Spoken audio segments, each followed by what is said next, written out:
Hey guys, it's Josh. Today I want to talk to you about using more than one microphone when recording a guitar cabinet. Now, you might be asking, why would you do that? Because anytime that you use more than one mic on the same source, there's a potential for phase problems to happen. But I'm going to show you some methods to prevent that and also explain why you should even consider using more than one microphone, because it might actually not be a reason that you've thought of. So anyway, I hope this is helpful. If you've been looking to take your guitar tones to another level, to try something different, especially if you've been doing all software, I think you'll enjoy this. So check it out. So as you can see in these examples, we're using an AEA R92 ribbon microphone in combo with the Sennheiser E609 dynamic. And the Sennheiser is in front of the greenback speaker. The ribbon, the AEA ribbon, is actually in front of a blue Alnico. This divided by 13 cabinet has one of each, which kind of gives the best of both worlds, but I plan on covering that in a different video. Okay, so we have our mics in place.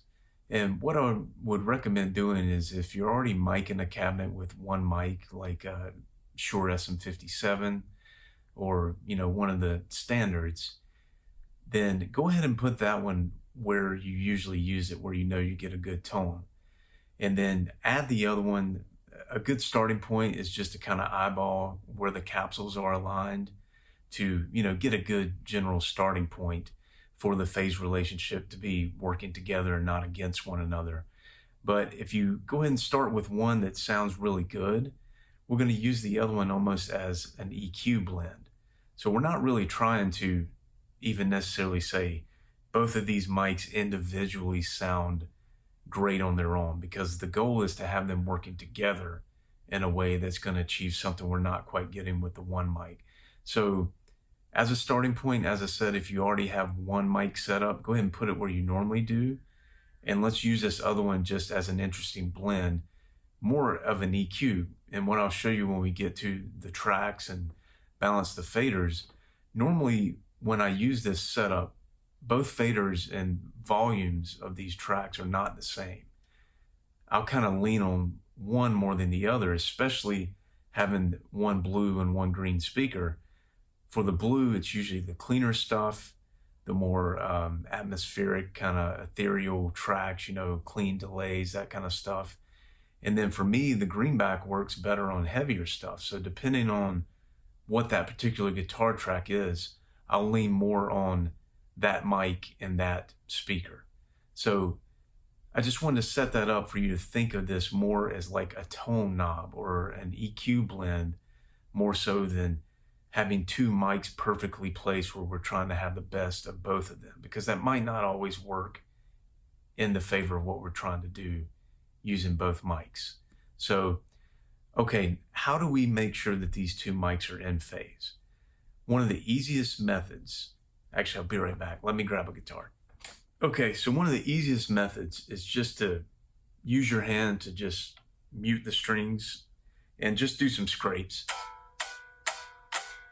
What we're looking for is just a distinctive starting point on the transient that we can clearly see in the DAW when we go to check if these mics are phase aligned or not. Another one I've seen is to palm mute and just pluck like a high E string or any string really. And the third method, which is a little more involved, a little more complicated, but you're certainly welcome to try it, is to take auxiliary track in your DAW and have it with a noise generator. There's one built into Pro Tools. I'm sure most other DAWs would have the same thing. But you want to send pink noise. And the reason we're using pink noise is because it's balanced across the frequency spectrum. So if you have a reamping box, which I'm going to cover in another video soon, you can run that auxiliary track with the noise generator out through your reamping box into your amp. And so now you're just sending pink noise into your amp. And you can take the first mic and really get, going into your guitar booth with headphones on, you can hear this pink noise through that mic and really get a balanced across the frequency spectrum starting point once it sounds the most full with that setup. And then what you do with the other mic, flip it out of phase And as you start to move the other mic, when you hear the most cancellation, so you got to think backwards to start with. But with that set up, when you hear the most phase cancellation, you know you're in a great spot for both of them to be in phase, because what you're going to do is go back in the room, flip the phase switch on that second mic to put it back in normal phase relationship. And now you're going to have two mics that are picking up really great full spectrum frequency response, and also that are really tightly in phase with one another. So that's a few options for you to try. Let's take a look in the DAW and see how this actually looks and what you can do, look for to see if you're having problems and how to fix it. Okay, so now we have the Pro Tools session open. And this is a song called Nothing Without You from Steven's first Halogen Hills album. So check that out if you haven't yet. But I thought this would be a good example because we have some of the clean picking guitars that I talked about. And then towards the end of the song, we have heavier guitar tracks that come in more distorted. So that'll give us a sense of why it can be beneficial to have not only two different speakers in your cabinet, but even if you've got a stereo cabinet with both of the same speaker, this will help us see why it's beneficial to have two different microphones, especially something as different as a dynamic and a ribbon. So let's check out this first track. It's the opening track of the song, just a clean picked part. And I'll start by having the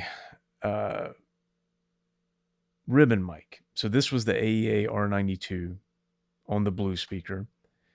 And you can see in the notes down here, it went through a Shadow Hills gamma preamp on the iron setting. And then the other track was the Sennheiser E609 on the greenback speaker. So just to show you the difference of those two for starters. So here's the blue, the ribbon on the blue.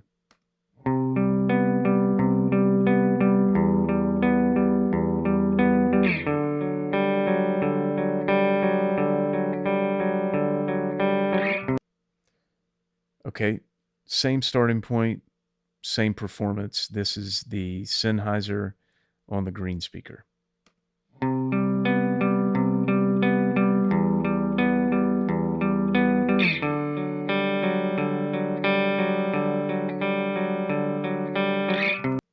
So pretty different, huh? And as you can see here, this doesn't have all the plugins and stuff. I took all that off so you can just hear the raw tracks. But you can see in the mix, what I ended up doing was having the ribbon mic up, a couple dB at least higher than the Sennheiser. So that was the blend that I preferred on that one. So let's hear them both together just to give you a sense of how they sound working together.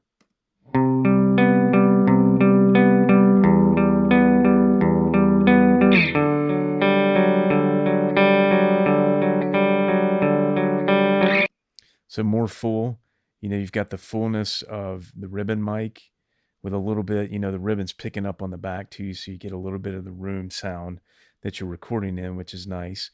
And then you've got that bright focus of the dynamic, the Sennheiser.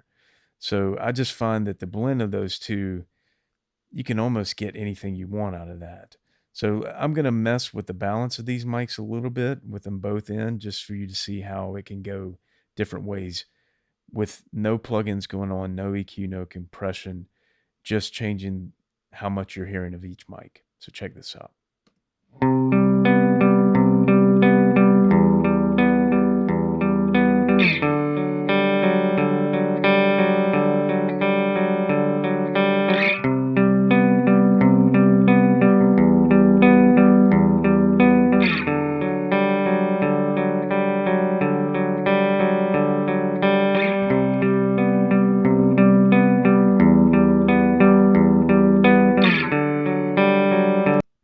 So it's just so nice to be able to start with the tracks that you have and start to find the blend that you want, the sound that you want, before you even start digging into EQ and compression. So it's just really cool. I think especially if you haven't tried it before, it can open up some new tonal possibilities for you after the track's been recorded, because a lot of times whatever you captured, that's what you have. There's not a whole lot you can do with it to change after the fact. But this is pretty flexible. Like I said, even after it's been recorded. So let's take a look here before we get too far. This particular kind of track is another way if you want to just set the mics up and check the phase. Anytime you've got a real defined picking pattern, it's going to give you good transients to start with here that you can see. And when we talk about them being phase aligned, all that we mean is that they're rising at the same time, um, or dipping at the same time as well. But you can see when you zoom all the way in, I mean, this is about as close as you're going to get, you know. So what would happen is, let's say that based off of your placement, let me ungroup these real quick, that you had one of your mics just completely out of phase.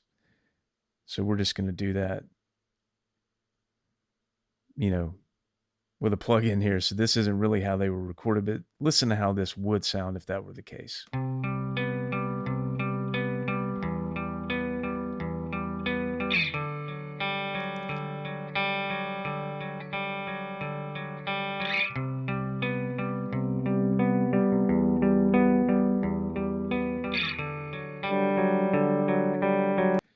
So you can hear in this way that if you started with just one mic, you've got a nice full sound. But listen as I bring up that second mic, what happens.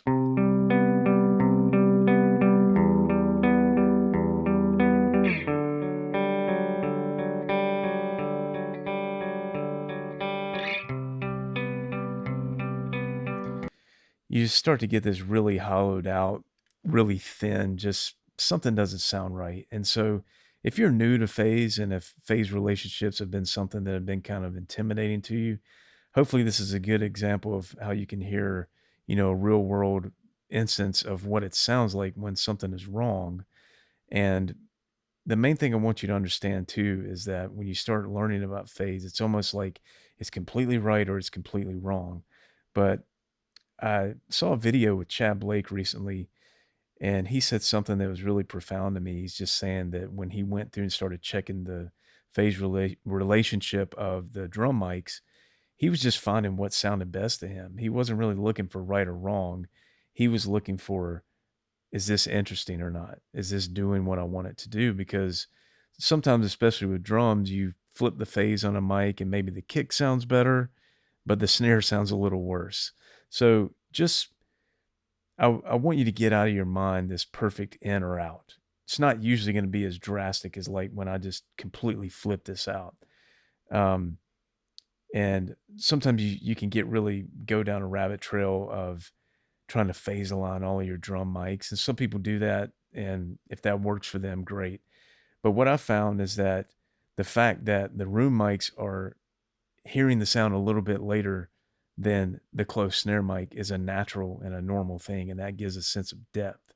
So trust your ears. As long as you don't hear anything completely out of whack like this, of course you can check in mono to give you even more clarity on what's happening as far as phase relationships. But just don't be afraid. Feel free to experiment. You've always got your ears. Trust your ears. If something is wrong, I believe you're going to hear it. Okay, so that was the clean picked sound. Let's go ahead and just jump to one of the heavier tracks that came in at the end of the song.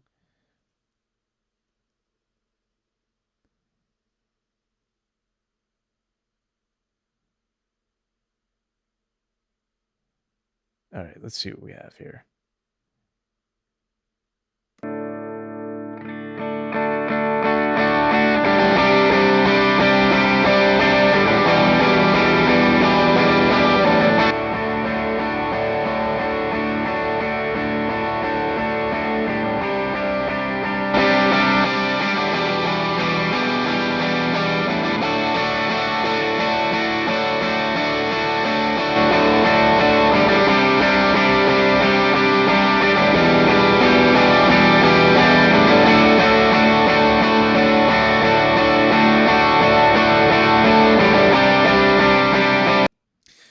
So it's interesting. Hopefully you can hear there. First off, I soloed the ribbon on the blue speaker, and then after that, the Sennheiser on the green. And it there's no right or wrong. That's what's so cool about it. Depending on that part, as I would bring the volume up of the Sennheiser, the track almost gets closer. It gets more in your face. It is brighter, but it's more than that. It's just a more defined sound. And again, the Sennheiser dynamic is picking up cardioid pattern. There's nothing on the back.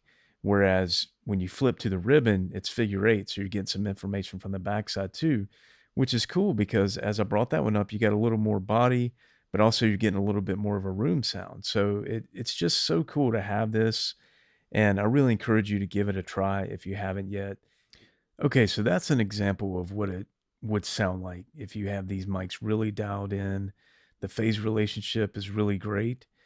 And now I want to show you what would happen if that wasn't the case. And this is how it looks a lot of times when you first go to start trying this setup. And this is what definitely happened with me. So what I've done here is I've just taken one of the tracks and just slid it back a little bit. And this is a good representation of what it looks like sometimes when your mics aren't quite where they need to be. What you'll see is that these starting points will be a little bit off. And I mean, you're zoomed all the way in. If you're somewhere in this range, you might think, oh, okay, that looks pretty good. But you really want to zoom as far in as you can.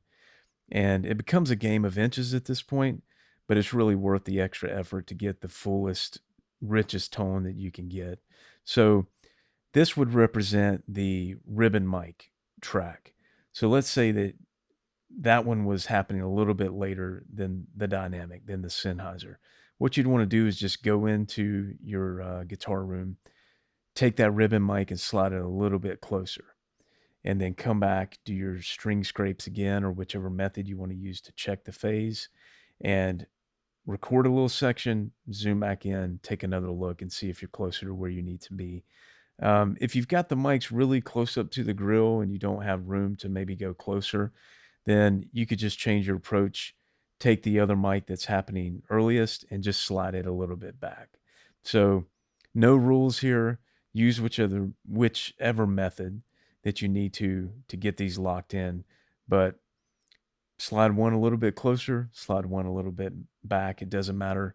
All I would say is just pick one and manipulate that one, because if you start to move them both, it's just be like, chasing your own tail here. So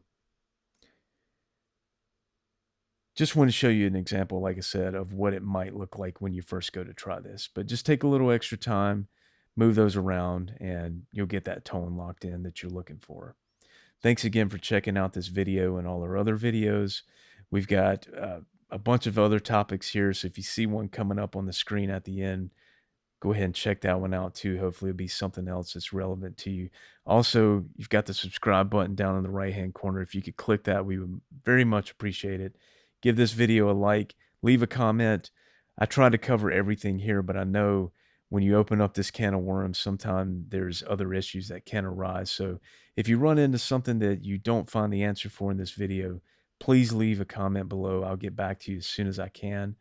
But also, if you want to hear the full mixed and mastered version of this song, Nothing Without You by Halogen Hills, I'll put the link in the description here where you can go check that out to hear the end result of this microphone method. So thanks for checking this out. I hope you have a great rest of your day. We'll see you next time.